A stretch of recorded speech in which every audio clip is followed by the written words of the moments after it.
인간의 마음에 더 고통스러운 것은 감정이 빠르게 이어지는 사건들에 의해 격발된 후 그 뒤를 이은 고요함이 찾아와서 희망과 두려움 모두를 빼앗아가는 것이다. 저스틴은 죽었고 그녀는 쉬었으며 나는 살아있다. 피는 내 혈관 속에서 자유롭게 흐르고 있었지만 절망과 뉘우침의 무게가 내 마음을 짓누르고 있었고 그것은 아무리 노력해도 제거할 수 없었다. 잠은 내 눈을 떠나갔고 나는 악령처럼 헤맸다. 나는 설명할 수 없을 정도로 끔찍한 악행을 저질렀고 더군다나 내 스스로 설득했지만 더 많은 일이 아직 남아 있었다. 그럼에도 불구하고 내 마음은 친절과 미덕에 대한 사랑으로 넘쳤다. 나는 선한 의도를 가지고 삶을 시작했고 그것을 실천하여 내 동료들에게 유익한 존재가 되는 순간을 갈망했다. 그러나 이제 모든 것이 망가졌다. 내가 과거를 자족적으로 돌아보며 얻었던 양심의 평온과 새로운 희망을 가질 수 있었던 그 순간은 사라졌고 나는 뉘우침과 죄책감에 사로잡혀 아무 말로도 표현할 수 없는 강렬한 고통의 지옥으로 달려갔다. 이 상태의 마음은 내 건강을 해쳤다. 내 건강은 아마도 처음 충격을 받았을 때 완전히 회복되지 않았던 것 같다. 나는 사람들의 얼굴을 피했다. 기쁨이나 자만의 소리는 나에게 고문이었다. 고독만이 나의 유일한 위로였고 그 고독은 깊고 어두우며 죽음과 같았다. 아버지는 내 성격과 습관에서 나타나는 변화를 고통스럽게 지켜보셨고 그의 평화로운 양심과 죄 없는 삶에서 우러나오는 논리로 나에게 용기를 주고 나를 어두운 구름에서 벗어나게 하려고 했었다. 내가 생각하는 것처럼 빅토르, 나는 고통받지 않는다고 생각하니 그는 말하셨다. 누가 내 아들을 더 사랑했겠느냐. 말을 할 땐 눈에 눈물이 고였다. 하지만 살아남은 이들에게 너무 과도한 슬픔을 보이며 그들의 불행을 더 키우지 않는 것이 의무 아닌가? 또한 자신에게도 의무다.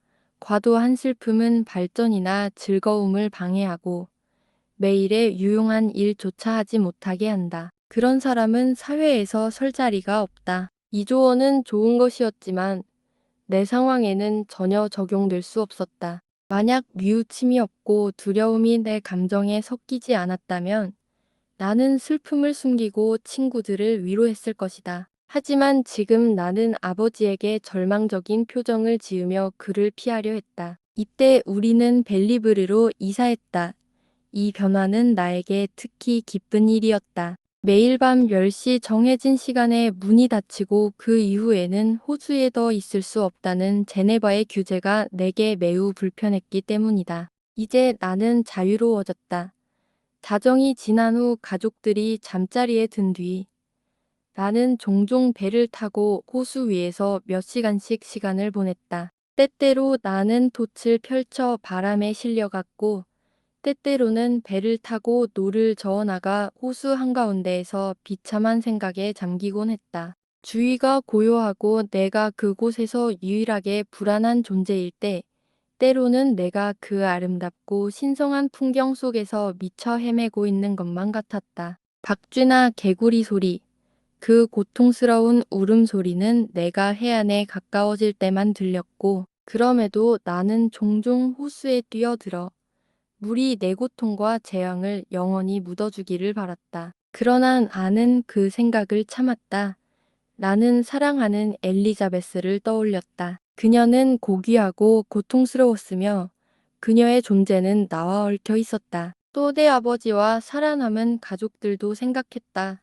내가 만약 비열하게 도망쳐 그들을 마귀가 풀어놓은 위험에 처하게 한다면 어떻게 될까? 이 순간 나는 깊은 슬픔으로 인해 울며 내 마음의 평화가 돌아오기를 바랐다. 그것이 그들에게 위로와 행복을 줄 수 있는 유일한 방법이라고 생각했기 때문이다.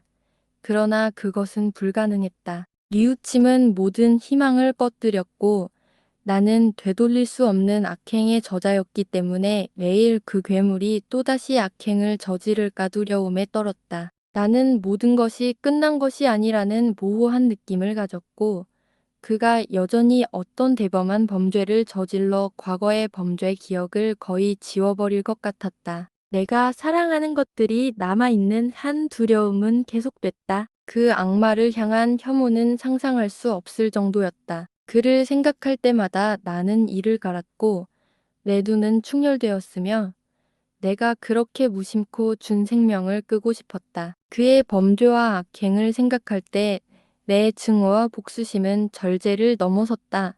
나는 그를 다시 보고 싶었다. 그래야 내가 그에게 최대한의 혐오를 쏟아부어 윌리엄과 저스틴의 죽음을 복수할 수 있을 것 같았다. 우리 집은 슬픔의 집이었다.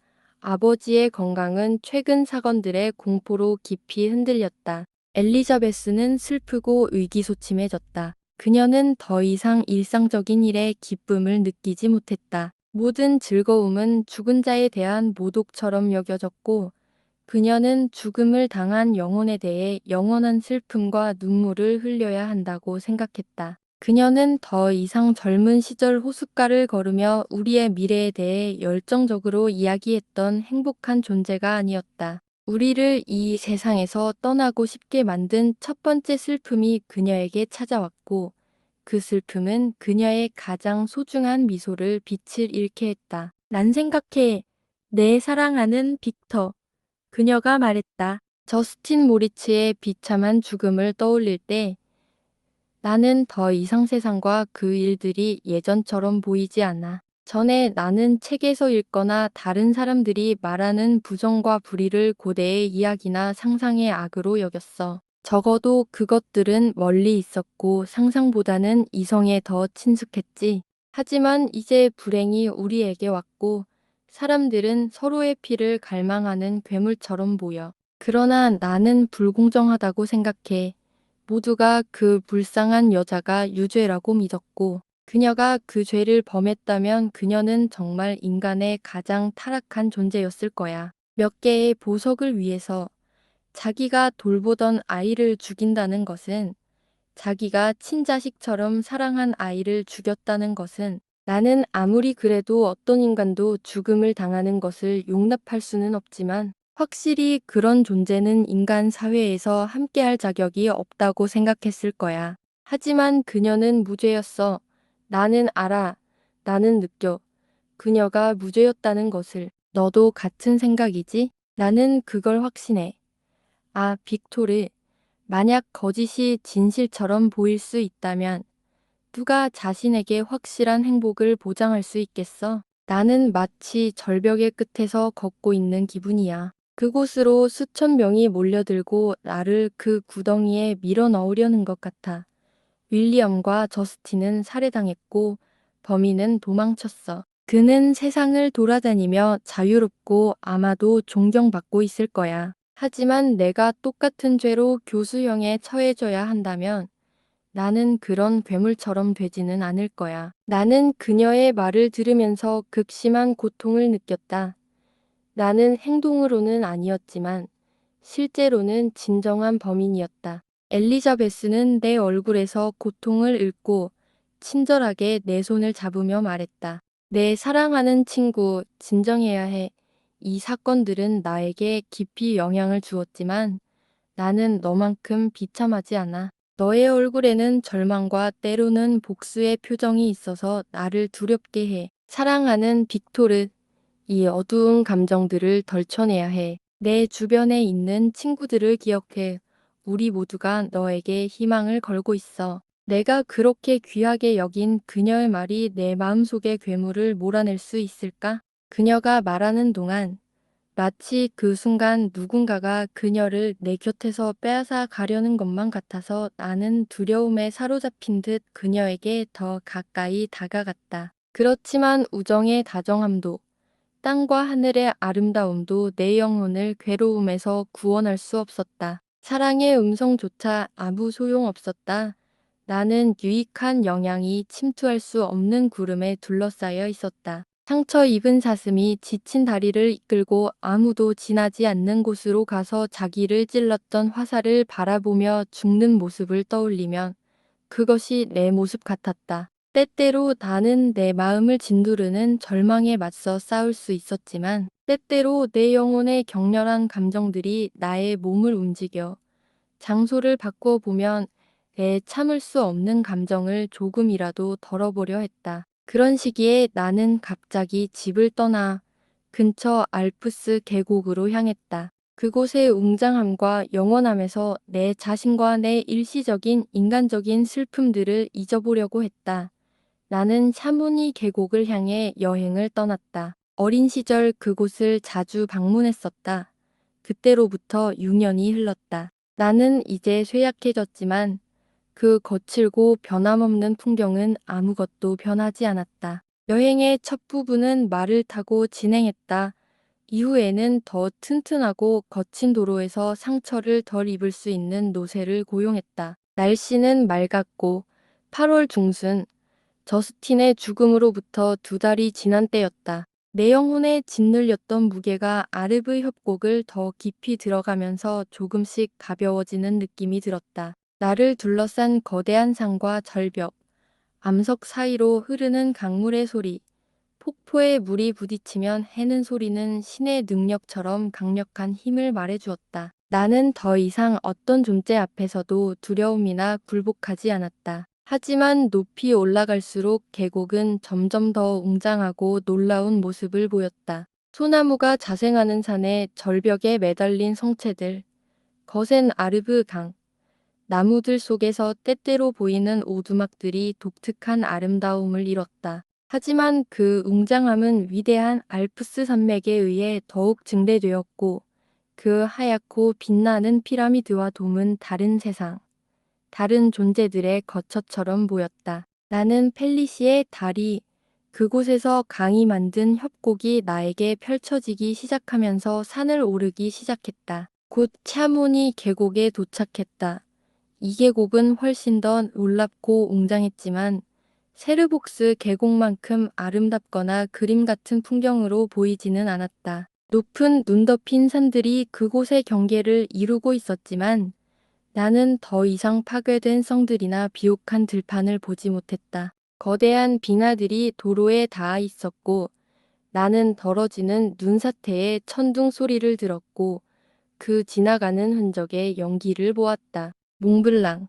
그 최고로 웅장한 몽블랑은 주변의 아귀유들 속에서 솟아나 이 계곡을 내려다보았다. 이 여행 중 나는 자주 잃어버렸던 즐거운 감각을 느꼈다. 도로의 한 구석, 갑자기 눈에 들어온 새로운 풍경이 나를 예전의 즐거운 시절로 되돌려 놓았다. 바람이 부드럽게 속삭이며 나를 위로했다. 그러다 다시 그 따뜻한 위로는 사라지고 나는 다시 슬픔에 얽히며 모든 고통을 되새기게 되었다. 마침내 나는 샤모니 마을에 도착했다. 나는 몸과 마음이 극도로 지쳐 있었다. 잠시 동안 창문에서 몽블랑 위에서 번쩍이는 창백한 번개를 바라보며 그 아래로 시끄럽게 흐르는 아르브 강이 소리를 들었다. 그 같은 소리가 내 예민한 감각을 달래주었다. 내가 베개에 머리를 대자 잠이 찾아왔고 나는 잠이 오는 것을 느끼며 망각의 은혜를 축복했다. 나는 그 다음 날 계곡을 돌아다녔다. 거대한 산들의 가파른 면이 내 앞에 있었다. 빙하의 얼음 벽이 내 위로 펼쳐져 있었다. 몇 그루의 부서진 소나무들이 흩어져 있었고 이 거대한 자연의 궁전에서 울려 퍼지는 소리는 오직 거침없는 파도 소리나 거대한 바위 조각의 낙하, 눈사태의 천둥 소리, 그리고 축적된 얼음이 갈라지는 소리를 내며 산을 가로지르는 소리뿐이었다. 이 장엄하고 웅장한 풍경은 내가 받을 수 있는 가장 큰 위로를 주었다. 그것들은 내 모든 작은 감정에서 나를 격상시켰고, 비록 내 슬픔을 없애지는 못했지만 그것을 잠재우고 진정시켰다. 어느 정도는 그것들이 내가 지난 한 달 동안 깊이 생각했던 것들에서 내 마음을 돌리게 했다. 나는 밤에 잠자리에 들었고, 내 잠은 마치 내가 그날 동안 바라본 장대한 형태들에 의해 나를 보호하는 듯 했다. 그들은 나를 둘러싸며 얼룩 없는 눈 덮인 산꼭대기, 빛나는 첨탑, 소나무 숲, 험하고 벗겨진 협곡, 구름 속을 나는 독수리가 내 주위에 모여 평화를 기원했다. 그들이 어디로 갔는가? 내가 아침에 깨어났을 때 모든 영감을 주었던 것들이 잠과 함께 사라지고 어두운 우울함이 내 모든 생각을 가로막았다. 비가 억수같이 쏟아지고 안개가 산 정상들을 가려서 나는 그 거대한 풍경들조차 볼 수 없었다. 그래도 나는 안개를 뚫고 그 구름 속 은신처로 다가가려 했다. 비와 폭풍이 나에게 무엇인가? 내 말은 문 앞에 있었고 나는 몽탱베르의 정상에 오르기로 결심했다. 나는 처음 그곳을 보았을 때 그 거대한 빙하의 모습이 내 마음에 준 영향을 기억했다. 그때 그것은 내게 숭고한 황홀감을 주었고 그것이 영혼의 날개를 달아 어두운 세상에서 빛과 기쁨으로 날아오르게 했다. 자연의 두려운 장엄한 장면은 항상 내 마음을 엄숙하게 만들었고 삶의 일시적인 걱정을 잊게 했다. 나는 가이드를 데려가지 않기로 결심했다. 왜냐하면 나는 그 길을 잘 알고 있었고 다른 사람의 존재가 이 장면의 고독한 웅장함을 파괴할 것이기 때문이다. 오르막은 가파르지만 길은 계속해서 짧은 굴곡들로 잘려 있어 산을 넘을 수 있도록 해준다. 그곳은 무섭도록 황량한 풍경이다. 수천 군데에서 겨울 눈사태의 흔적을 볼 수 있으며 나무들이 부러져 땅에 흩어져 있다. 어떤 것은 완전히 파괴되었고 또 다른 것들은 구부러져서 산에 돌출된 바위 위나 다른 나무들 위에 비스듬히 기댄 채 놓여 있다. 길은 점점 더 높은 곳으로 올라가면서 눈에 덮인 협곡들이 교차하고 그곳에서는 돌들이 끊임없이 위에서 굴러내려온다. 그중 하나는 특히 위험하다. 그곳에서는 목소리를 높여 말하는 것조차 공기의 충격을 일으켜 말하는 사람의 머리 위로 산사태를 불러일으킬 수 있다. 소나무들은 크고 풍성하지 않지만 그들은 음침하고 심각한 분위기를 더해준다. 나는 아래 계곡을 내려다보았다. 그곳의 강에서 나오는 거대한 안개들이 쏟아오르고 그것은 두꺼운 띠처럼 반대쪽 산들 주위로 감겨 올라가고 있었다. 그 산들의 정상은 균일한 구름 속에 가려져 있었고 비는 어두운 하늘에서 쏟아져 내리며 주변의 모든 곳에서 내가 느끼는 우울한 인상을 더했다. 아, 인간이 동물들보다 더 뛰어난 감성을 자랑하는 이유는 무엇인가? 만약 우리의 충동이 배고픔, 목마름, 그리고 욕망에만 한정되어 있다면 우리는 자유로울 수 있을 것이다. 하지만 지금은 불어오는 바람, 우연히 들은 한마디나 그 말이 전달하는 장면에 의해 움직인다. 정오가 거의 되었을 때 나는 오르막길의 정상에 도달했다. 나는 한동안 얼음 바다를 내려다볼 수 있는 바위 위에 앉아 있었다. 안개가 그곳과 주변 산들을 덮고 있었다. 잠시 후 바람이 구름을 흩어놓았고 나는 빙하 위로 내려갔다. 그 표면은 매우 울퉁불퉁하여 마치 거센 바다의 물결처럼 쏟아오르기도 하고 낮게 내려가기도 하며 깊게 갈라진 틈들이 있었다. 얼음의 들판은 거의 일리에 달하는 넓이를 자랑했지만 나는 그것을 건너는데 거의 2시간을 보냈다. 반대편 산은 가까지른 듯한 수직의 바위였다. 내가 서 있는 곳에서 몽탱베르는 정확히 반대편에 일리 떨어진 거리에 있었다. 그리고 그 위로 몽블랑이 두려운 위험을 가지고 솟아 있었다. 나는 바위에 움푹 들어간 곳에 서서 이 놀랍고 거대한 장면을 응시했다. 바다, 아니, 거대한 얼음강이 그에 의존하는 산들 사이를 구불구불 흐르고 있었고 그들의 정상들이 얼음과 반짝이며 구름 위에서 햇빛을 받으며 빛나고 있었다. 전에 슬펐던 내 마음은 이제 기쁨 같은 것으로 부풀어 올랐다. 나는 외쳤다. 떠도는 영혼들이여.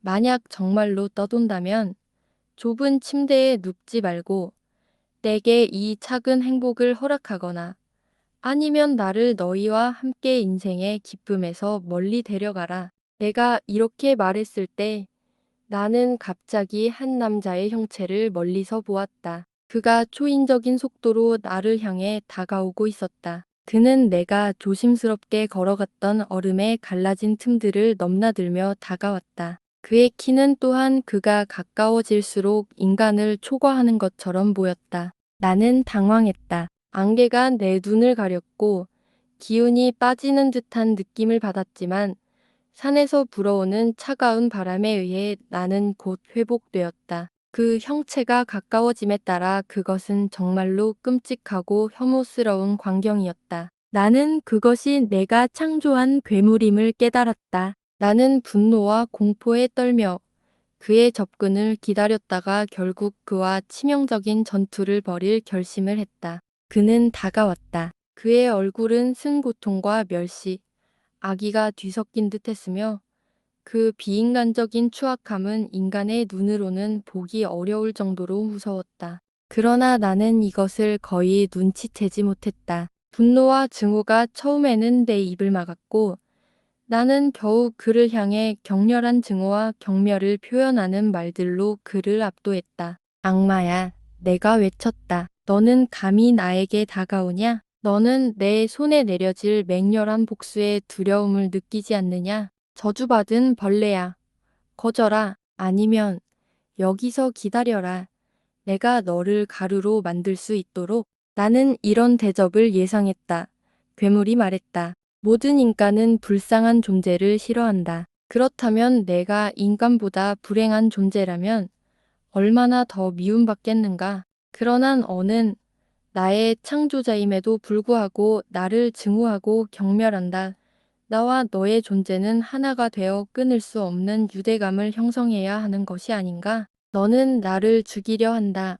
어떻게 너는 생명과 이렇게 장난칠 수 있단 말이냐? 나와 내게 맡겨진 모든 인간을 위해 내 의무를 다해라. 내가 너의 조건을 따르겠다.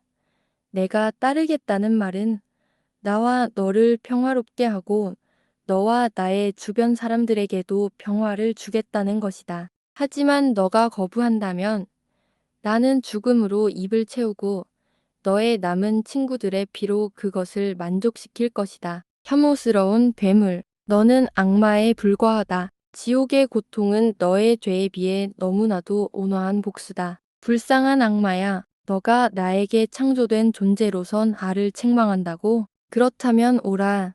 내가 너의 존재를 없애겠다. 내 분노는 한계가 없었다. 나는 그에게 달려들었고 그 어떤 존재가 다른 존재를 향해 품을 수 있는 모든 감정으로 그를 향해 나아갔다. 그는 나를 쉽게 피하며 말했다. 진정해라. 너의 증오를 나에게로 돌리기 전에 나의 이야기를 들어봐 달라고 부탁한다. 나는 충분히 고통을 겪었다. 그럼에도 내가 내 고통을 더 키우려고 하는 건가? 인생은 고통의 축적일 뿐이지만 내겐 인생은 소중하다.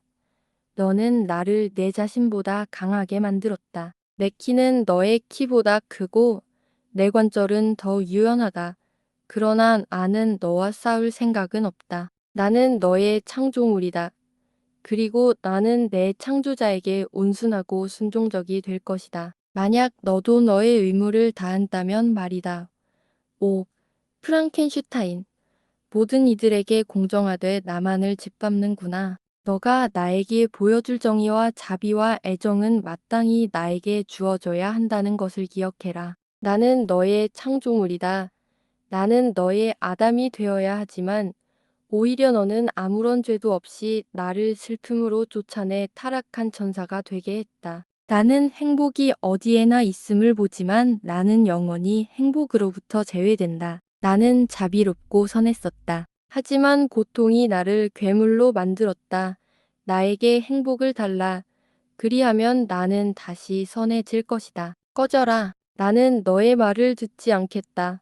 너와 나는 공동체를 이룰 수 없다. 우리는 적이다. 꺼져라. 아니면 싸움에서 우리가 힘을 겨뤄보자. 그 싸움에서 한 사람은 쓰러질 것이다. 어떻게 내가 너를 움직일 수 있겠느냐? 너에게 자비와 동정을 간청하는 내 존재로 너가 마음을 돌려줄 수 없겠느냐? 나를 믿어라. 프랑켄슈타인.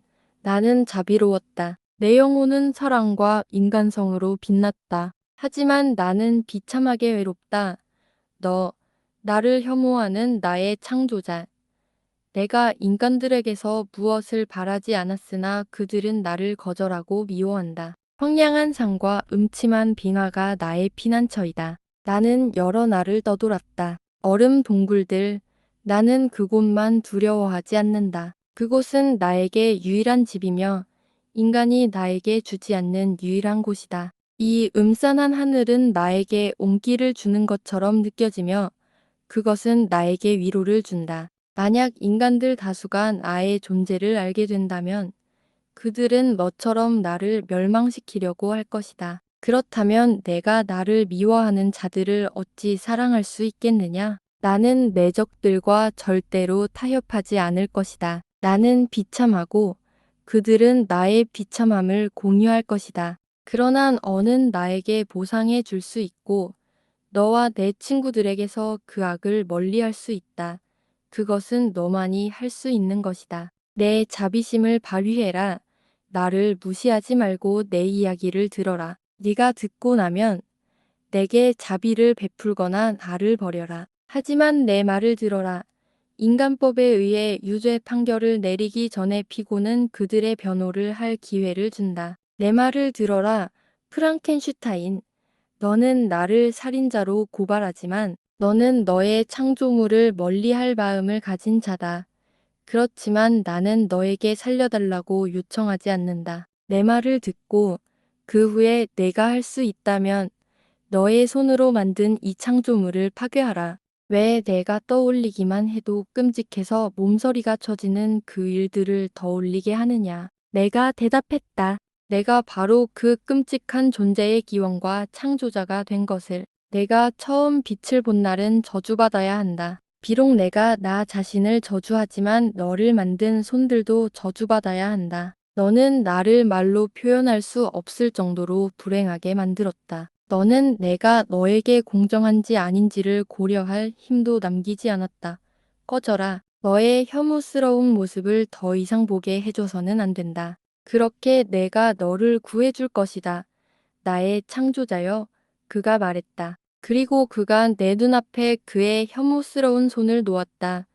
나는 그것을 힘껏 밀쳐냈다. 이렇게 너가 혐오하는 것을 빼앗아 줄 것이다. 하지만 아직 너는 나의 말을 들을 수 있고 내게 자비를 베풀 수 있다. 내가 한데 가졌던 미덕을 기억하라. 나는 이것을 너에게 요구한다. 내 이야기를 들어라. 그것은 길고도 이상한 이야기이며 이곳의 기온은 너의 고상한 감각에 맞지 않다. 산 위의 오두막으로 가자. 아직 해는 높고 내가 그곳에 눈 덮인 절벽 뒤로 숨기 전에 또 다른 세상을 비추기 전에 내가 내 이야기를 듣고 결정할 수 있을 것이다. 이제 너에게 달렸다. 내가 인간의 근처를 떠나 고요한 삶을 살 것인지 아니면 내 동료들을 괴롭히는 재앙이 되어 너의 빠른 멸망의 원인이 될 것인지. 그가 이렇게 말하고 나서 얼음을 가로질러 가는 길을 선도했다. 나는 따라갔다. 내 마음은 복잡했고 나는 그에게 대답하지 않았다. 그러나 걸으면서 그가 한 여러 가지 주장들을 곱씹으며 적어도 그의 이야기를 듣기로 결심했다. 나는 부분적으로 호기심에 자극받았고 자비심이 내 결심을 확고히 했다. 나는 그간 내 동생을 죽였다고 생각해왔고 그 사실이 사실인지 아니면 부인되는지를 확인하고자 했다. 또한 처음으로 나는 창조자로서 내 창조물에 대해 어떤 의무를 느꼈고 그의 악행에 대해 불평하기 전에 그를 행복하게 만들어야 한다는 것을 깨달았다. 이런 동기들이 나를 그의 요구를 따르도록 이끌었다. 그래서 우리는 얼음을 건너고 반대편 바위로 올라갔다. 공기는 차가웠고 비가 다시 내리기 시작했다. 우리는 오두막에 들어갔다. 괴물은 의기양양한 태도로 나는 무겁고 우울한 마음으로 들어갔다. 그러나 나는 그의 이야기를 듣기로 동의했고 그가 피운 불 옆에 앉아 그는 이렇게 이야기를 시작했다.